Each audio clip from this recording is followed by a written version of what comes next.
Good morning to all the participants. Now I am in the 11th class.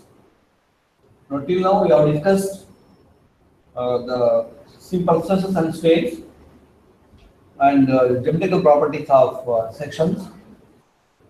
Now in the third chapter, bending moment and shear force, I am going now. Today I will discuss about the bending moment and shear force. Now all civil engineers dealing with construction of buildings, maybe a single story building, maybe multi-story building, bridges, like we will active construction activities. We are dealing with the construction of the building. Now here we need to concentrate on these are the load resisting elements. These are the load resisting elements. Load resisting elements means, so this is one column. We have the column. Now in the building we are designing the columns. That is the columns with load resisting elements and beams. These are the beams and slab. All these are transferring the load to the ground. Now it is comprised. The building is comprised of walls in between this panel, columns, beams, and slabs. It is floor slab. Now here we need to understand what these elements are doing. Now suppose we are in any house, in any construction activity, in any building, this is filled with the masonry. This is filled with the masonry. The masonry load is acting on this beam.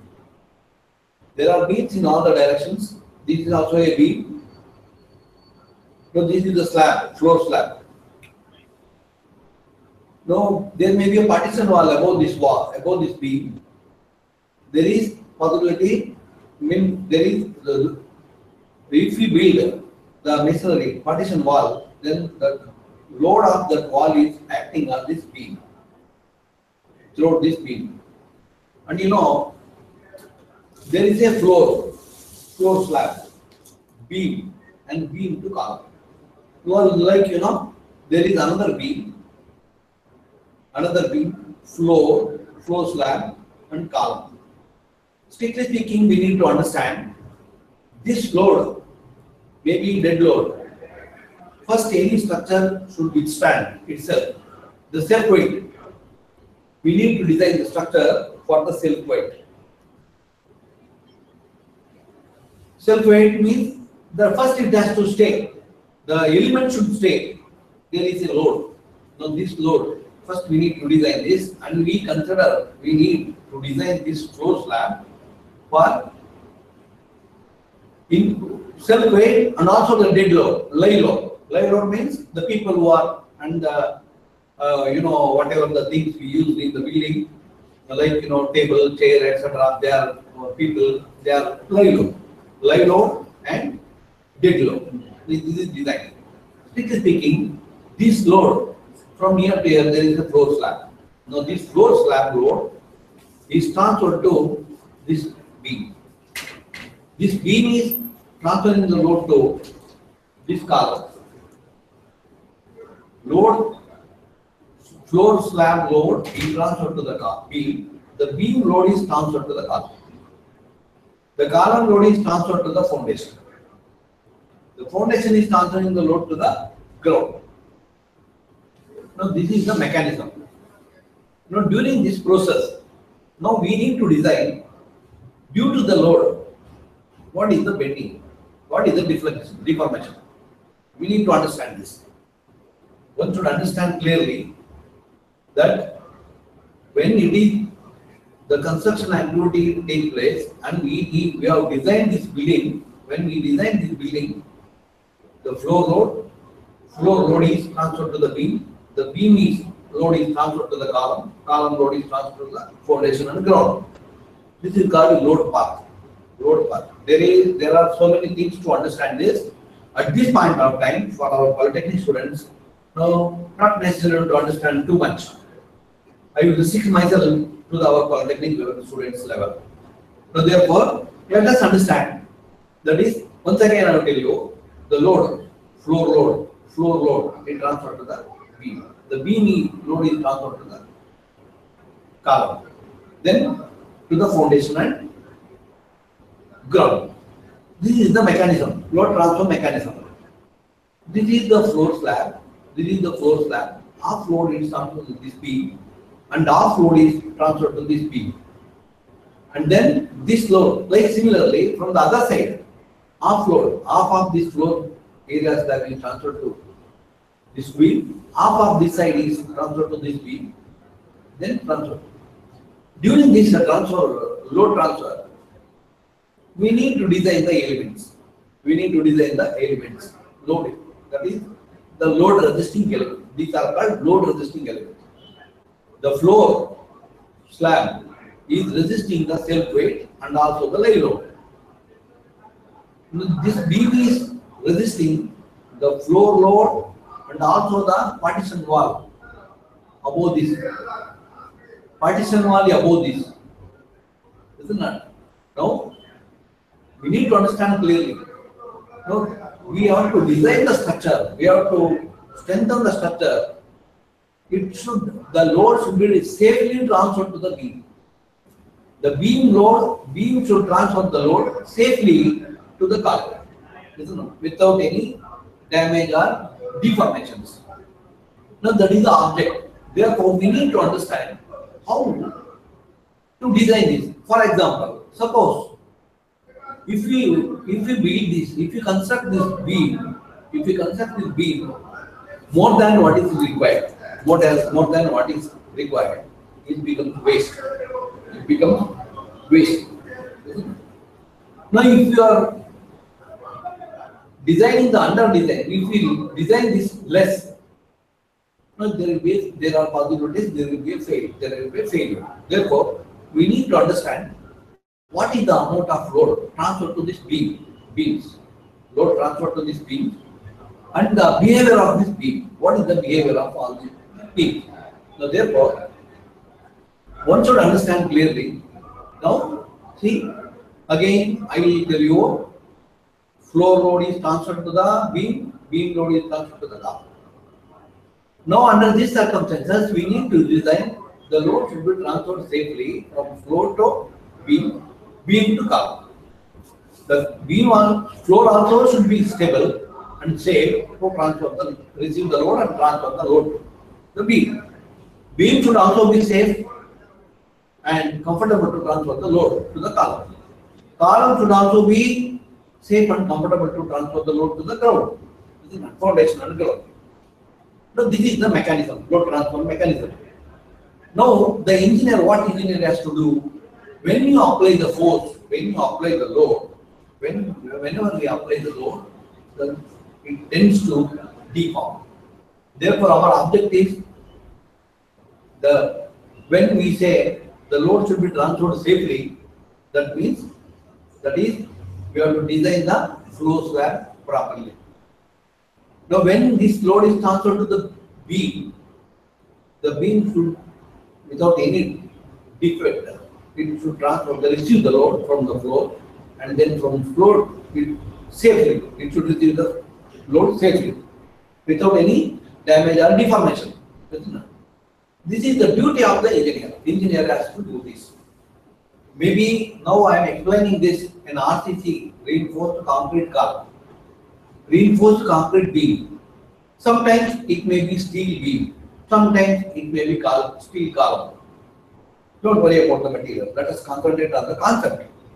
Isn't that? So therefore, suppose if we have designed this beam less than what it is required, then definitely there will be deformation. Deflection. It is failure. Suppose if you under design this, we have designed this column, we have provided the column is less than what it is required, then failure. Suppose if we design and concept the more than what it is required, then it is waste material economy. We are not achieving the economy. So therefore, we need to understand the concept. Now let us understand what is the concept. When this load is transferred to the beam, the beams tend to deform. That is deformation. Now our duty, engineers are design the structure load resisting element in such a way that there should not be any deformation. And there should not be any more strength. Isn't that what it is required? That is our duty. Now the behavior, the possibilities of behavior. What's happening? Now due to when the load is transferred to this, when the load is transferred from floor to beam tends to deform. Deform means deflection. There are possibilities. Then we need to calculate the moment. What is the moment? Load application multiplied by distance is the moment. Isn't it? Now here we are discussing about the bending moment. We are discussing about the bending moment. Bending moment. What bending moment means? It is rotation. Now in the next slide I will show you that. Now this is again the same thing. Now what I was explained, the columns, beams. This is the beam. Now similarly, this is another view of the same. Now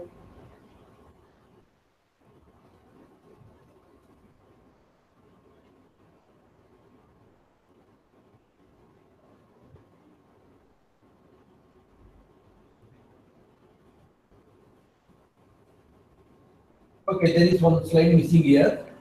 Now it is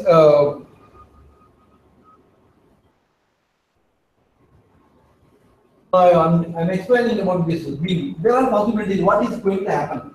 Now, when the load is applied, there are possibilities the beam may deform. Now that means that is bending in the beam. There is a bending. If it is under design, there is a possibility there is a bending. Isn't it? That bending is called moment. Deformation, rotation is called the moment. Now therefore, this moment, how do you calculate the moment? Whereas here, see, there are two supports, support 1 and support 2. There are two supports. There is a possibility, this is resisting, the load is transferred to this big column and load is transferred to this column. Now this is the support. This is also the support and this is the beam. The load is acting on this beam. This load is the load from the floor to the beam and load from floor to the beam, and this beam, the beam is transferring the load to the column. Now there are possibilities. There are two supports for this beam. For this beam, there are two supports. There are possibilities. The maximum deformation occurs at this point. Isn't it? Therefore, the maximum deformation. Now the maximum deformation deflection occurs at the center. Isn't it? Therefore, we need to design this beam. We have to unscratch this beam to the required size. Isn't it? That is the concept. Therefore, to design that beam. To design this beam, what we need to understand, it is the bending moment. That is deformation. That is deformation. No, it is moment. Moment is force into perpendicular distance. Isn't it? Load acting on the beam and force into perpendicular. Now let us discuss a little more about the different types of beams, different types of loads, and etc. etc. We will discuss much more about this bending moment and shear force. And you know, this is another view of the beam, that building column beam joints. See, now let us understand clearly the different types of beams which are being used in our construction practice. Now normally, this is called a cantilever beam. For example, for cantilever beam, and this is this is the span. Span is cantilever. It has only one fixed support, fixed end. This is called cantilever beam. And this is the simple support, simply supported beam, not fixed, just kept on the support. This is another kind of beam. Now, this is the line element. This is the line. It is assumed that the load is transferred to the center. Therefore, we are dealing with these beams. So this is the beam and support. It is these two are called simple supports, and this is the fixed support. Now, whereas here it is a fixed beam. Both the ends are rigidly fixed. Therefore, we are calling this as this kind of beams are called fixed beam, because both the ends are fixed and it is more safer than any other types of beams. And simply supported, this is called proper cantilever beam. Proper cantilever beam. Now this is the support, additional support extended. Sometimes what happens, sometimes we design the cantilever beam. Due to some circumstances, there are possibilities it may deflect, it may deform like this. If there are possibilities, it may deform. Therefore, at that point of time, what we need to do, we are providing one additional support. This additional support is called prop. It is called proper cantilever beam. And now the other one, this is the simply supported beam with overhanging. This is the cantilever portion, and this is the simple support. These two. This span is simple support, and this span is the cantilever. This is the cantilever portion, isn't it? One end is here, the other end is free. Now, one end is fixed, the other end is free. Now, this is the fixed support, and this is free end. Now, here, simple support, and free end. Now, this is overhang to the right side. Now, similarly, there is another beam. Now, another type of beam, support, and this is the load. This is the simple support to the left. Sorry, cantilever beam to the left hand, overhanging beam to the left side. This is the cantilever portion. And similarly, we will come across with these type of beams also. There are supports, two supports. One is right side overhanging and left side overhanging. Now this is called double overhanging beam. This is the overhanging beam to the right, overhanging beam to the left, and this is double overhanging. We have both sides. These are the types of beams which are being used in our regular practice. Now, depending upon the circumstances, depending upon the design, depending upon the necessity, depending upon the money available, now we are designing, we are taking care of what kind of beam and what kind of fixity, that is support, is required for each and every structure. Now, other kinds of that is one more type of beam. Now this is the continuous beam. Continuous beam, there are a number of supports. Now we have seen that building. In that building, there are so many supports. Now that is a continuous beam.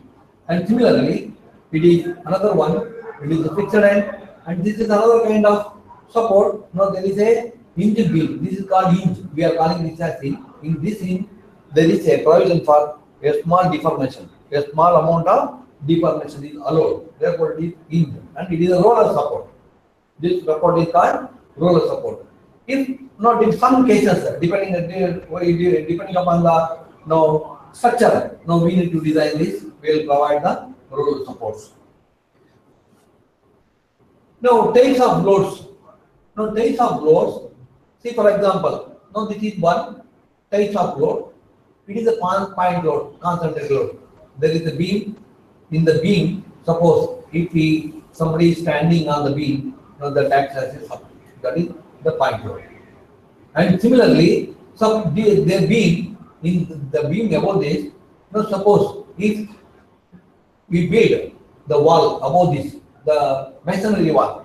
Now this masonry wall, that is the load acting on the beam, is uniformly distributed all over the entire beam. Now this is UDL, uniformly distributed load. We are calling this type of loads are uniformly distributed loads. And similarly, now this is another type of loading. Now this loading is, it is uniformly varying load. Now here the load intensity is 0. When you reach this point, it is W kN per meter. Now see, Now this is point load. Now this is another UDL, and this is it is rolling load. It is moving load. It is called moving load, or we can call this as rolling load. These are the various types of loads we encounter in our regular practice. Isn't it? Now similarly, see again, it is point load, and this is the UDL, and this is uniformly varying load, and this is the moving load. Now, there are different kinds of load acting on different structures according to our necessity, the purpose for which we are designing the load coming on, the load received by the beam. But we need to understand the rotation, that is how it bends. When you apply this load, then for this load, what should be the beam size? Therefore, we need to understand the behavior of this beam with respect to the load applied. Isn't it? Whenever we apply the load, now what is going to happen? It is obvious, everybody knows it. Our students are sitting on the desk. Now, when somebody is sitting on the center, there will be some small deformation. The small deformation is encountered. We have observed. It is seen. Everybody will feel it. When he is sitting, there are two supports to the desk, student desk. There are two supports. One person is sitting. When you sit at the center, there will be a small deformation. Isn't it? Now, similarly, another person is sitting. No, the deformation will be more. When the 3-4 guys are sitting, definitely there will be a deformation in that. If you apply the more force, if you add little more, then it reaches the elastic. It crosses the elastic limit and enters into plastic state. Therefore, we need to design. Now, this is the point load. This is the point load, and this is the wall load. That is self weight. The beam is uniform from one end to the other end. Now, that is also the UDL that acts as a UDL. And the wall above this, when you build the wall above this, that also behaves like that is also a UDL. Uniform. The load is acting on the beam continuously. That is load. That is uniformly distributed. That means the load from one end to the other end is same. Therefore, we need to calculate the volume and multiplied by the density will get the volume. This is not volume, that is the weight of the load, and that is distributed all over the span. That is why we are mentioning this. It is W kilonewton per meter. And again, with respect to this, what is the behavior of this beam? When we apply the force, what is going to happen? If you know what is going to happen, then we can restrict. We can design the structure that is the deformation should not occur. Isn't it? Our objective is when we build the beam, construct the beam, and construct the wall, it should not deform.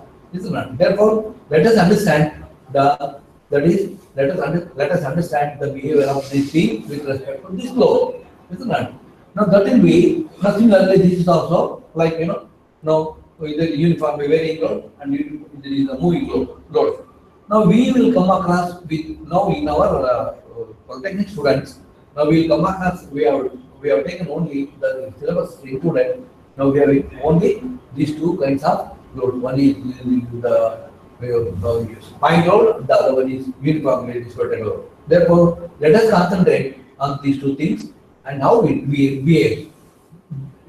There is a bending. The bending at this point will be 0. Bending at this point will be 0, and bending will be maximum at this point. Isn't it? It is when somebody sees, everyone can understand that due to the application of this type of load, there is a application of load, there is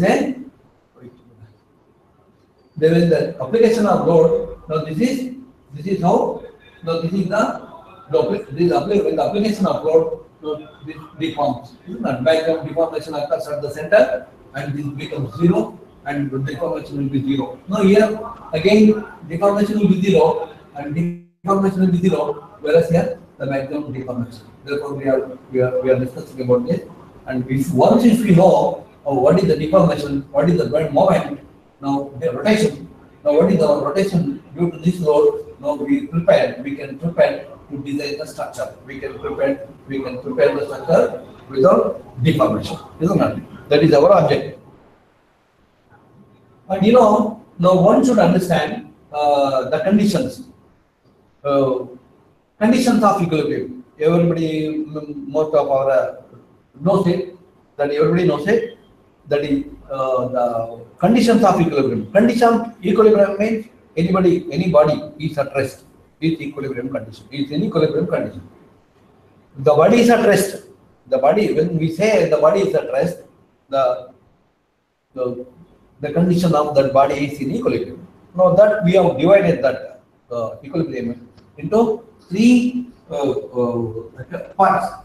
What going to encounter in our regular practice, in our design practice.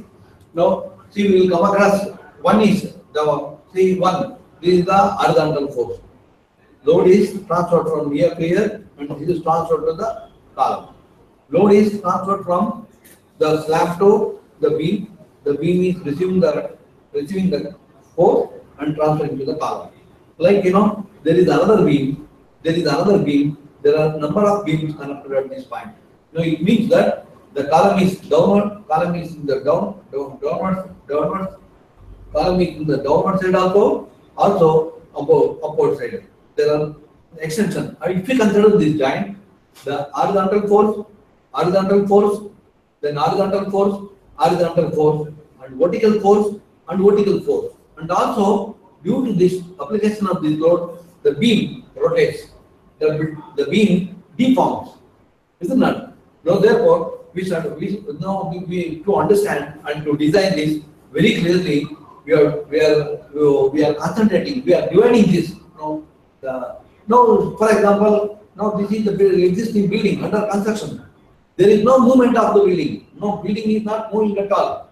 Suppose if the load is applied, more load is applied on this beam, there are possibilities the beam may slide or deform, isn't it? Therefore, what we need to understand, that is in this system, in the entire system, that is, there are many load resisting elements. There are many load resisting elements are seen. Now these elements are not moving at all. It means that the entire body is at rest, isn't it? The entire body is at rest. Now when the entire body is at rest, we are now categorizing this. Now how we are, because for our convenience, it is easy to calculate the forces and behavior of the beams and columns due to the application of load. Therefore, we are dividing this. The entire system, the total force acting is equal to 0. The entire force is, because it is the entire force is 0, because no force is acting, no extra force is acting. Suppose if you apply the one force from the other end or this end, the body moves, isn't it? Whereas here the body is not moving at all. Because the body is at rest. Now the total force system is equal to 0. Now it is not equilibrium position of the body. When we say the equilibrium position of the body, no extra force is acting, no movement is taking place, isn't it? Now that is not. Now we need to design the structure. Either we are designing the bridge, or we are designing the buildings, or anything you design. Now we are designing it. The EDs are now we are discussing about the static loading. Therefore, this is the equilibrium condition. When the body is at rest, this is the equilibrium condition. When the equilibrium condition can be, we are categorizing this like sigma h is equal to 0. It means exactly the meaning of the day. In this entire system, beam, horizontal, that is vertical. In the entire system, all the horizontal forces is equal to 0. This is the equilibrium condition. We got the conditions of number 1 condition of equilibrium. It means that the algebraic sum of all the forces, all the horizontal forces is equal to 0. Then the body is at rest. And similarly, now see, if you consider this entire system again, vertical forces, isn't it? vertical forces, the sum of all the algebraic sum of all the vertical forces in this system is equal to 0. Isn't it? That is called sigma v is equal to 0. Sigma v. Sigma v means in the system, in the body, all the vertical forces acting must be equal to 0. Then we can call that as the equilibrium. The body is in equilibrium. And the other one, already I told you that is due to the load, there are possibilities the beam will deform like this. The beam may be deforming in this, beam will deform like this. When the beam is deformed, now what we have done? Now the deformation is taken care of by this beam. The beam has been designed in such a way that the deformation we have we have designed this beam, there should not be any deformation. That means the moment rotation. When you apply the force, this will deform. It means there will be rotation in this level. The beam will deform like this. The deformation is taken care of by this beam. The beam has been designed in such a way that there should not be any rotation, that is any movement or any deformation.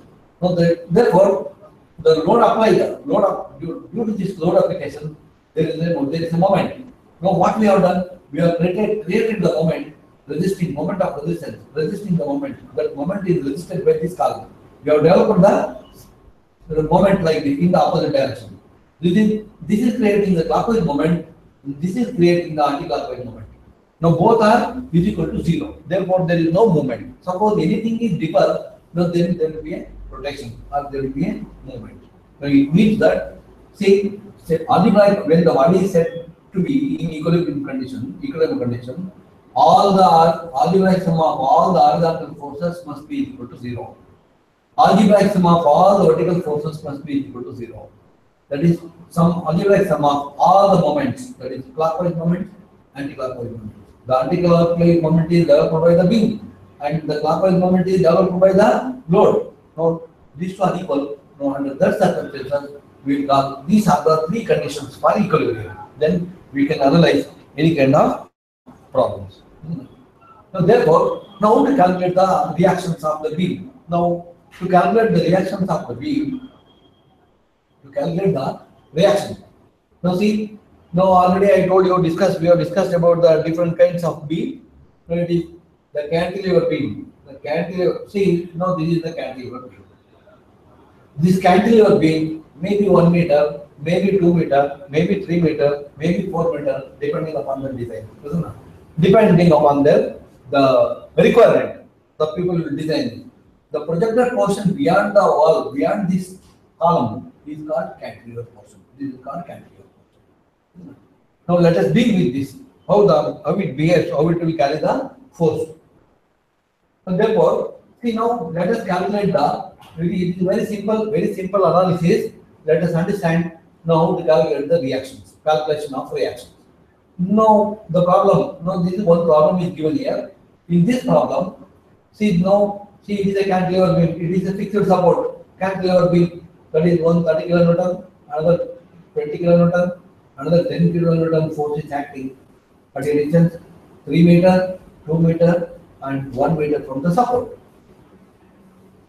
1 meter from the support. 1 meter from the support. See, now this is a cantilever beam. Now in this cantilever beam, there are 3 loads acting on this beam. Now there is only one support here. Now this is the support reaction. This is the support. Now the entire load is taken care by this support. The total load, entire load is taken care of or resisted by this support. Now therefore, total force, now we have only one when there is a vertical force acting downward and vertical force acting, the reaction, it is acting, it has to resist in the opposite direction only, because we need to, this should be stable, there should not be any deformation or any bending. Now therefore, what we do, now see, we have to design the structure in such a way that it should carry the entire load, including the self weight of the beam. Isn't it? Therefore, the total load, because there is only one support, it is obvious.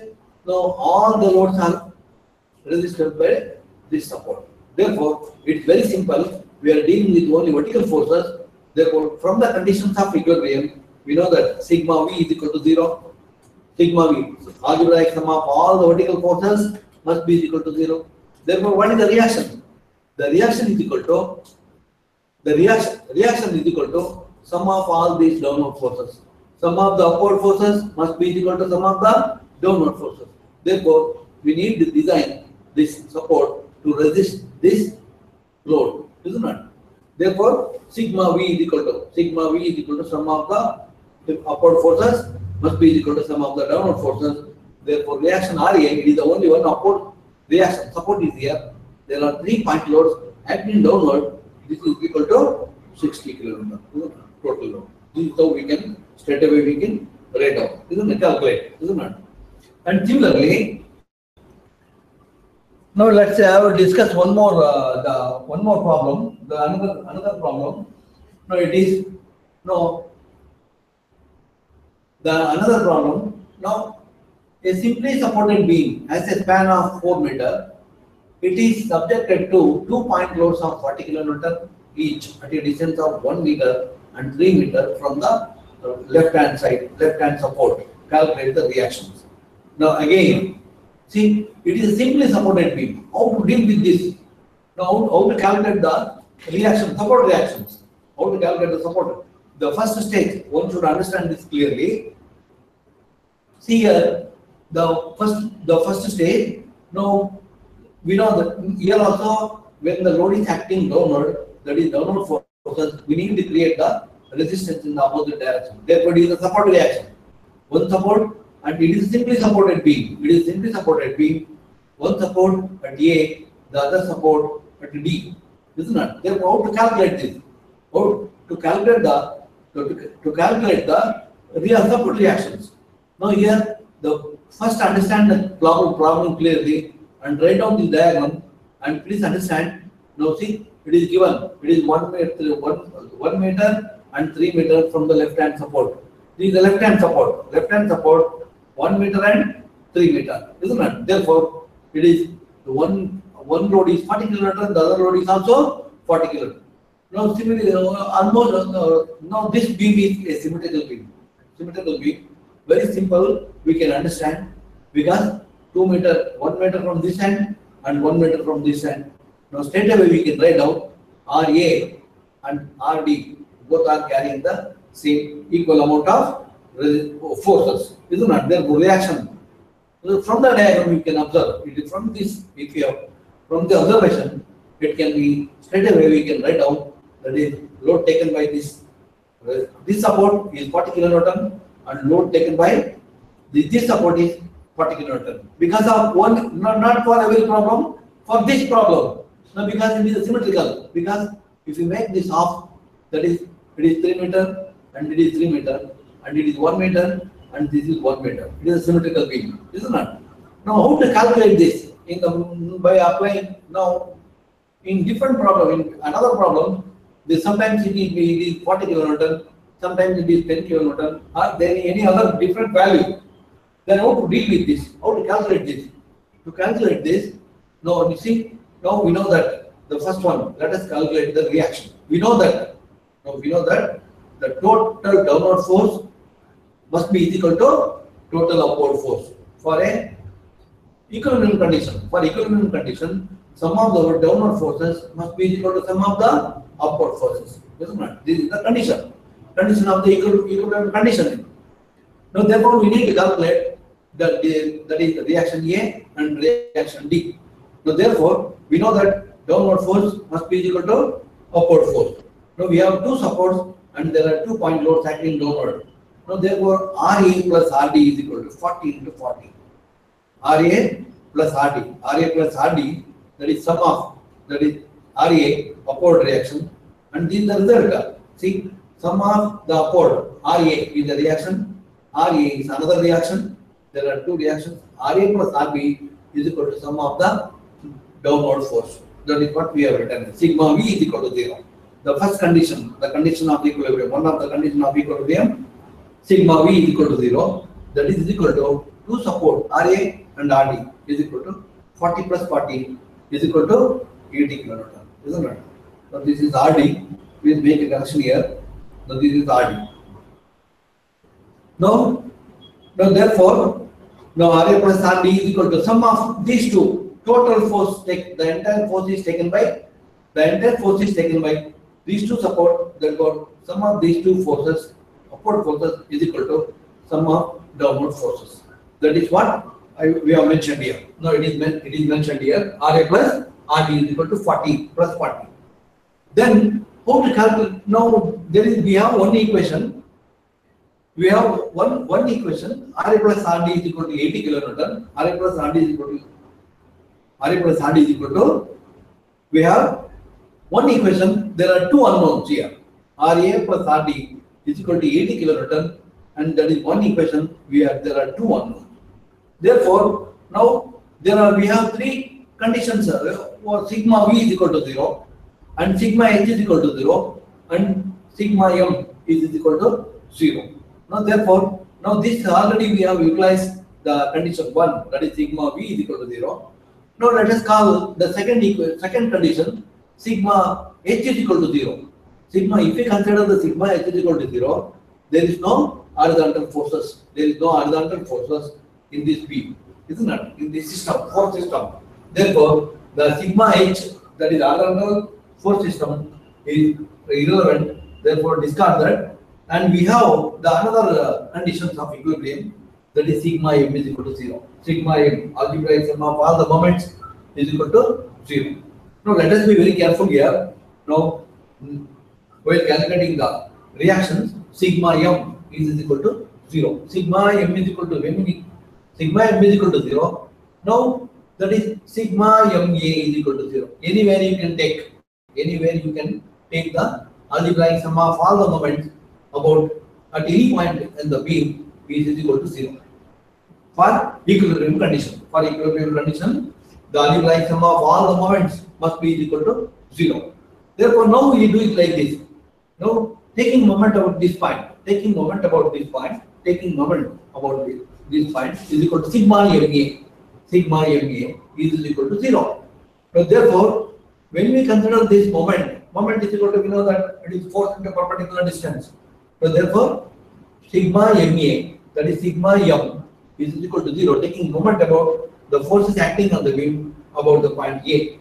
With respect to this point, let us take this moment. Now therefore, this is equal to, see here, this force, this reaction is creating anti-clockwise moment. Now this force creating clockwise moment, and this force is also creating clockwise moment. Sum of all these moments must be equal to 0 at this point A, or sum of all these forces about this is equal to 0, isn't it? Now that gives you, that satisfies the conditions of the equilibrium. That is the third condition, isn't it? Now therefore, see, now we have considered this sigma MA is equal to 0 at this point, taking moment about A. Now therefore, how to calculate the moment about A? That is, one is negative, one is negative, the other one is positive, isn't it? Therefore, now see from here to here, with respect to this, RD multiplied by 4 is the moment by this reaction, that is at about A. Therefore, RD multiplied by 4. This is anti-clockwise moment, and this is clockwise moment, and this is clockwise moment. Now sum of this is equal to 0. When we say this is equal to 0, it means sum of anti-clockwise moments must be equal to sum of clockwise moments, isn't it? Now therefore, now this is RD. Now RD, with respect, now we are calculating the moment about this point. You please remember, that is force into perpendicular distance. That is what RD multiplied by 4 distance is equal to, because it creates anti-clockwise moment and these two creating clockwise moment, is equal to 40 multiplied by 3 meters. 40 multiplied by 3 meters.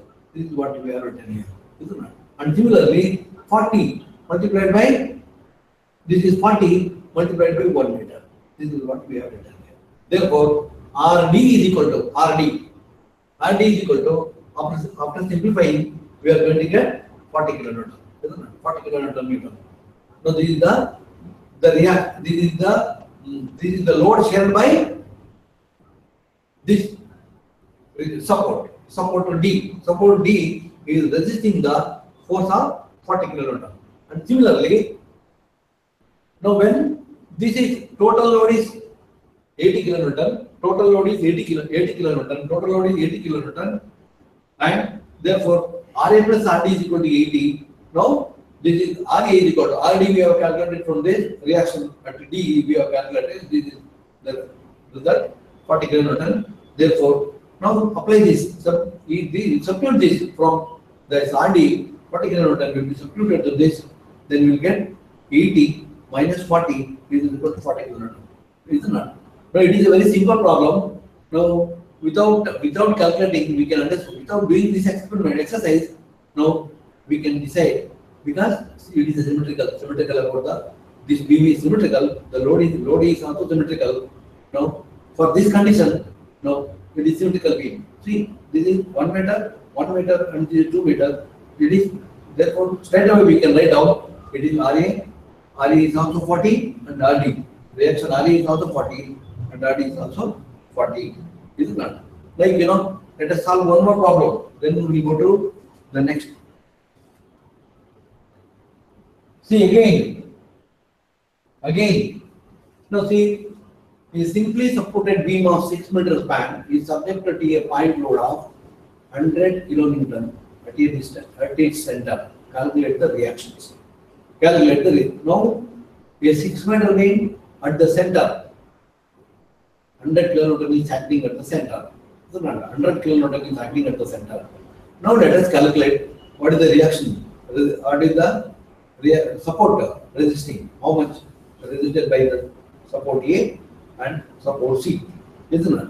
Therefore, again, see, we know that sigma V, there are only vertical forces are acting here, one downward and two upward forces. Sum of the upward forces, that is RA plus RB, is equal to downward force. Isn't it? Now, because for this condition, that is sigma V, algebraic sum of all the vertical forces must be equal to 0 for your equilibrium condition. Isn't it? Now, therefore, see, now this is RA plus RC is equal to 100 kilonewton. Sum. Now this is one equation. We have two unknowns. There are one equation. We have one equation, that is RA plus RC, and there are two unknowns. We don't know RA, we don't know RC. Therefore, now let us call the second condition of another condition of this condition of equilibrium. Now that is sigma V we use, and now let us call the sigma H. Now sigma H is irrelevant here because there is no horizontal forces are acting. No horizontal forces are here. There is no horizontal forces. Now therefore, now that is, we will discard that. Then we have another condition, that is sigma M is equal to 0. Algebraic sum of all the moments is equal to 0. Now therefore, again taking moment, considering that taking the moment at about any point in the beam, taking moment about any point in the beam, we can calculate the reaction. What is the load taken by RA and what is the load taken by RC. Isn't it? Therefore, take moment about this. Taking moment about this is what we have written here. Taking moment of all the forces. Now again, this creates an anti-clockwise moment, and this creates clockwise moment. This is anti-clockwise moment, and this is the clockwise moment. Therefore, sum of the anti-clockwise moment is equal to sum of the clockwise moments. Now, therefore, taking moment about this, sigma MA is equal to 0. Sigma MA at this point is equal to 0. That is RC multiplied by 6 meter. RC multiplied by 6 meter. It creates anti-clockwise moment. RC multiplied by 6 meter. And similarly is equal to, that is 100 multiplied by this distance. Force into perpendicular distance is the moment. Therefore, This is 100 multiplied by 3. 100 multiplied by 3. Now, therefore, RC is equal to 50 km. That is transferring this. That is 300 by 6. We will get the. We are going to get 50 km. And similarly, now after calculating the result, reaction A at A, now the total load is taken by RA plus RB, and we know how much it is carrying. So therefore, RA plus RB, substitute this value here, we will get RA plus 50 is equal to. Therefore, we get the result. Now here, now RA plus RC is equal to 100, and we have calculated RC and substituted this RC here, and we are going to get RA RC. Isn't it? And it is, when you see this figure diagram again, this is only one load acting at the center. It is symmetrically loading that is at the center. Therefore, straight away we can write out RA is equal to RC is equal to 100 by 2. We will get the 50 and 50. Straight away we can, without doing anything, by observing this, we can write down what is the total load shared by RA and RC. Load resisted by RA and RC can be calculated. This is a simple exercise. We should know about it. Then let us come to the shear force and bending moment. Shear force and bending moment. Let us shear force and bending moment. Now, already we have discussed. There are beams. The beams are made out of sections. Beams are scalar. The beams are made out of number of sections. Now we have already number of times we have discussed. Now that is beams. The beams are. Now let us assume that it is a beam. Now this beam is made out of sections. That is number of plate sections, isn't it? Now these sections. Now there are. Now, when we say this is stable, it means that there is a force, there is a vertical force. There is a vertical force. You see, for example, now this is the beam and beam section. This is the beam at section XX. Now this is the beam. It is the force, shear force. One force is acting upward, the other force is acting downward, isn't it? Now it is when the beam is stable, these two forces are equal. There is no movement in the vertical direction. Now therefore, if there is any difference with this, vertical force, sum of these two forces must be equal to 0, then the beam is stable, isn't it? So therefore, see, when there is any shear, these are the shear forces are acting between the sections, isn't it? Between the sections, one is upward, the other one is downward. Now these two are same, therefore it is stable. It is like this. If you take another section here, again there is a upward force and downward force. Now both are same. It is stable. If there is any difference with this, any difference with these two, then there will be a movement in the beam. There will be a movement, isn't it? The one force is acting upward, the shear force, the other shear force is there in difference. Now this difference, the sum of these two, if we find any difference, then there will be a shear force. Now the definition of this, the definition for the shear force, algebraic sum of all the forces, at any section in a beam, in a loaded beam. Algebraic sum of the vertical forces at any section, either to the right side or to the left side of a beam, is defined as the shear force. Algebraic sum. That means algebraic sum means Now we have considered this is a beam. This is the beam section. Now we have considered this as the beam section. Now sum of the vertical forces either this side or that side is sum of the vertical. The force is called shear force. Shear force means that is algebraic sum of vertical forces at any section, right, to the left side or to the right side of the beam is the shear force, isn't it? And similarly, the bending moment, bending moment. In the bending moment, the rotation taking place, the bending moment. Now, due to the application of load, there will be a bending in the beam. That bending at any section or at any point will be calculated by considering all the forces, all the moments either to the left hand side, left section, or to the right section. Isn't it? At any section we can calculate the bending moment. If what is the bending moment available, due to the loads, for that bending moment we need to design the beam section. Isn't it? Therefore, definition is shear force. The definition, shear force definition, algebraic sum of all the vertical forces, all the forces in a beam, loaded beam at any section to the left or to the right. Algebraic sum of all the forces at any section of the loaded beam we call the shear force. Shear force is defined as the algebraic sum of all the forces, vertical forces, either to the left hand side or to the right hand side of the beam at any section. Wherever we consider the section, we need to calculate either left hand side or to the right hand side of the section. Isn't it?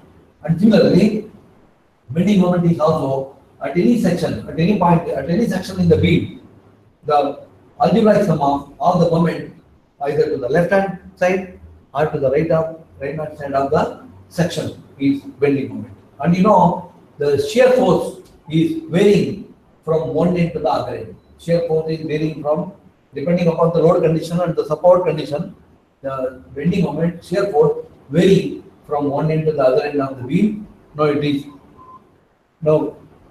here. If you consider this beam, now this beam, to calculate the shear force. Now let us consider this as one section. Let us take this one section. If you consider this section, at this point, if you consider this section, the shear force at this section, at this point of the beam is equal to sum of all the vertical forces to the left of this section or to the right of this section. If we consider that, if we want to calculate the shear force at this point, sum of all the vertical forces, we have only one force this side, that is the shear force acting upward. Now, if we consider the right section of this, at this point, now there are two forces. One is acting downward, the other one is acting upward.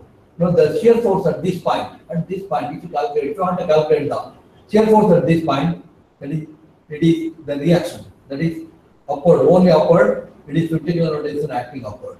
Suppose if you consider the right side, 100 kilonewton is acting downward and 50 kilonewton is acting upward, that is sum of these two. That means 50 kilonewton acting downward.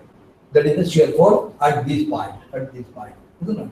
Like we can calculate the shear force from one end to the other end, and we can plot this. The variation of we cannot calculate the moment at all the points.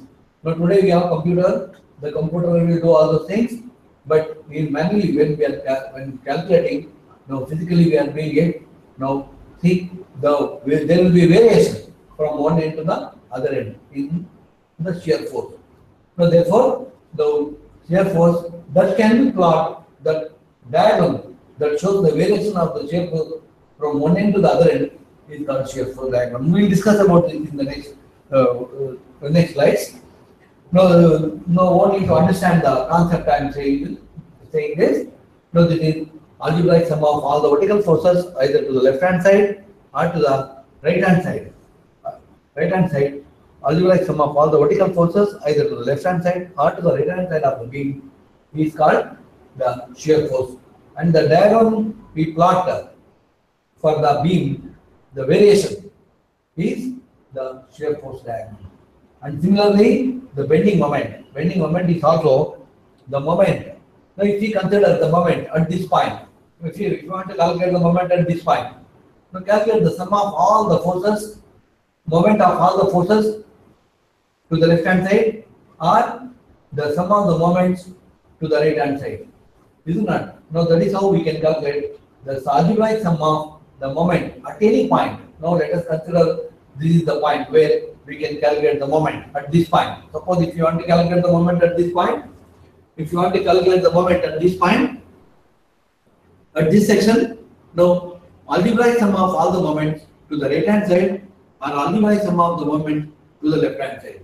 Isn't it? Sum of. Now therefore, here if you consider from x to this distance, x into the load, it is moment, there is bending moment. Bending moment at this point is 50 multiplied by distance x.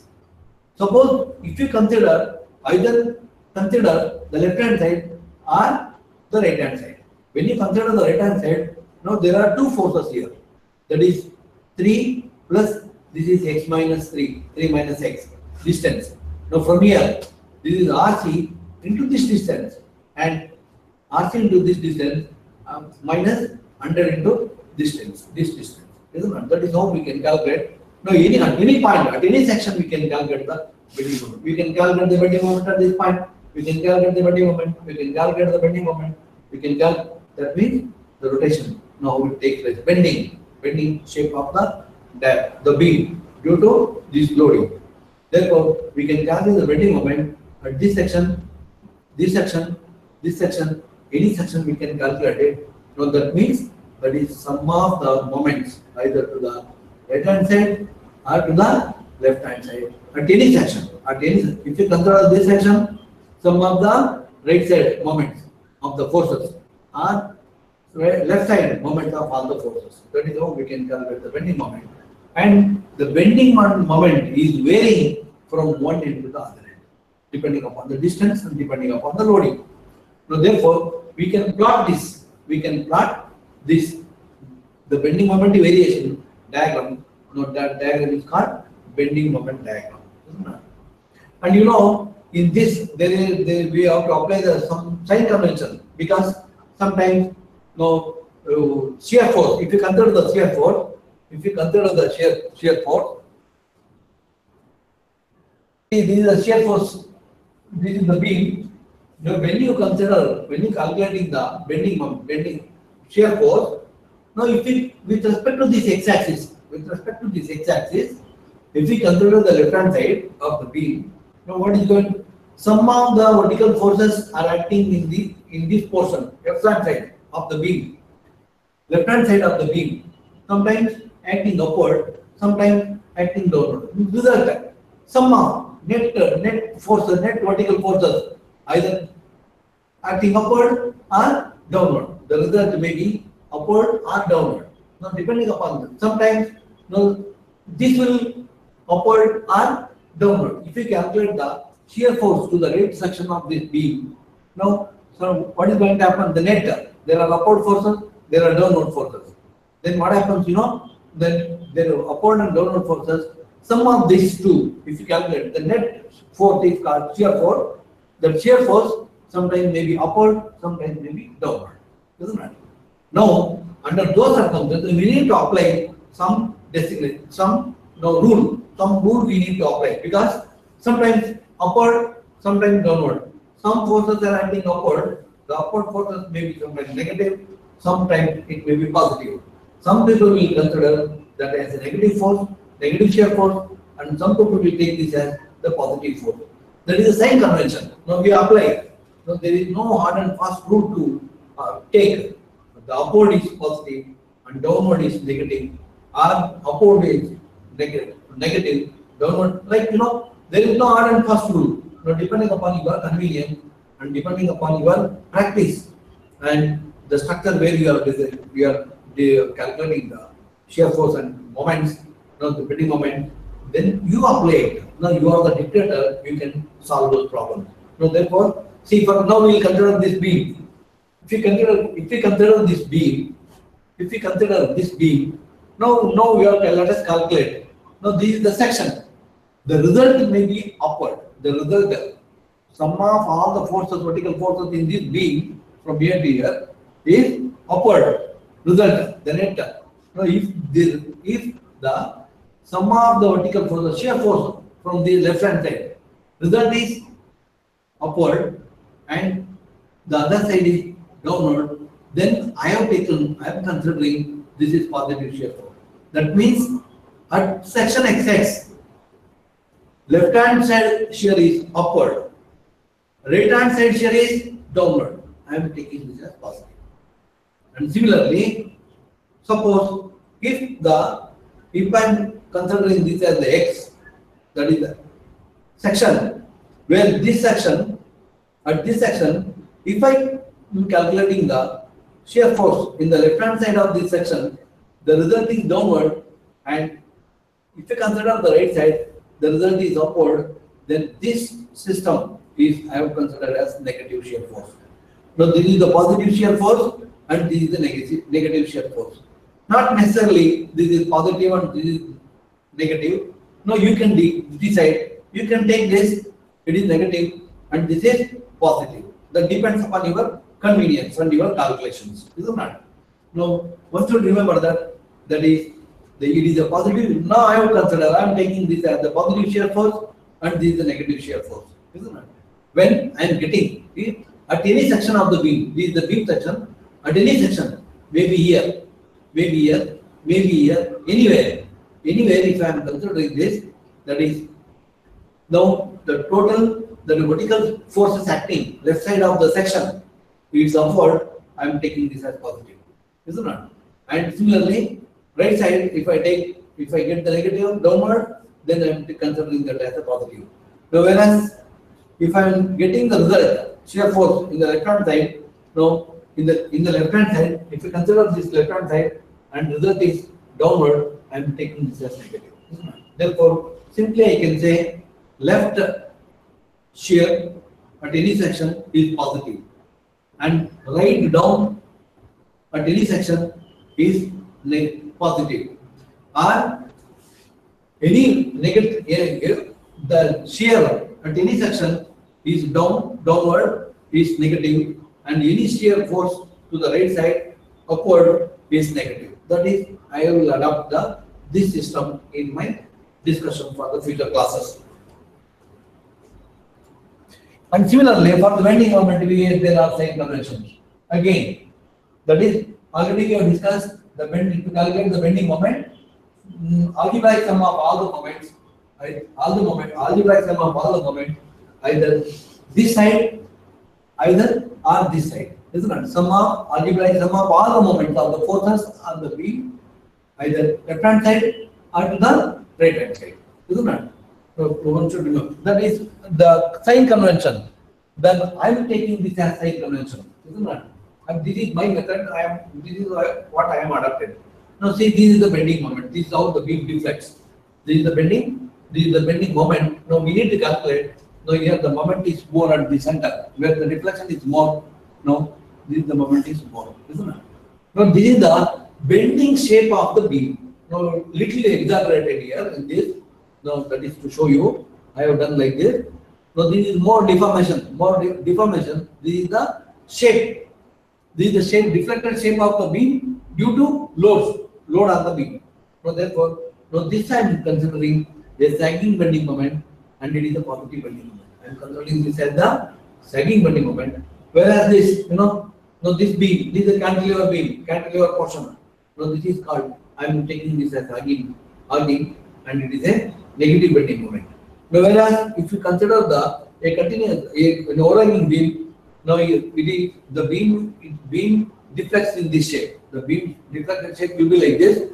Now therefore, this portion I will take this as sagging bending moment, and I am taking this as hugging bending moment. It is negative bending moment, where this is the positive bending moment and this is the negative bending moment. Now please remember, now there are many textbooks available in this in the strength of material. especially in bending moment and shear force diagram. Shear force. Now one should understand clearly. Now there are in the different textbooks, different methodology, different type the sign conventions are adopted. Now I am considering this as the negative shear force, positive shear force, and somebody will consider this as a negative force. Don't worry about that. Now here, now vice versa. Now that depends upon your convenience, whatever you adopt, but you should follow the same method. It is always better and it makes more simpler for calculation purpose, isn't it? Now therefore, not necessarily don't stick on like this is the only one we have. No, nothing like that. Different people, different textbooks will write, and different people will accept different methodology, different sign convention.